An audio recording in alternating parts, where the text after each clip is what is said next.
యేసు రక్తమే జయం పరిచర్య ప్రైజ్ ద లార్డ్. ఏప్రిల్ 11వ తేదీ 2024. ఈరోజు దేవుని వాక్యము. నీ దేవుడైన యెహోవాని సేవింపవలెను, అప్పుడు ఆయన నీ ఆహారమును నీ పానమును దీవించును. నేను మీ మధ్య నుండి రోగము తొలగించెదను. నిర్గమకాండము 23వ అధ్యాయం 25వ వాక్యము. క్రీస్తునందు ప్రియులారా, నీ దేవుడైన యెహోవా కనికరము గల దేవుడు కనుక ఆయన నిన్ను చేయి విడువడు. కావున యెహోవాను సేవించుము. ఆయన పరలోకంలో నుండి నీ ఆహారమును పానమును దీవించును. ఈ వాక్యం వింటున్న నీకు ఎటువంటి అనారోగ్య సమస్య ఉన్నా అనేక వైద్యులను సంప్రదించి కూడా స్వస్థత పొందలేకున్నారా? బాధపడకండి.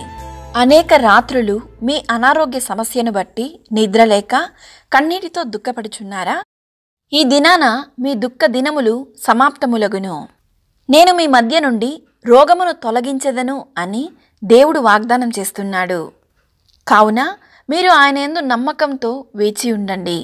ఆయన మీకు అనుగ్రహించు స్వస్థతను పొందుకొనుము. దేవుడు మిమ్మును ఆశీర్వదించి దీవించి మీకు మంచి స్వస్థతను దయచేయునుగాక. ఆమెన్. God bless you.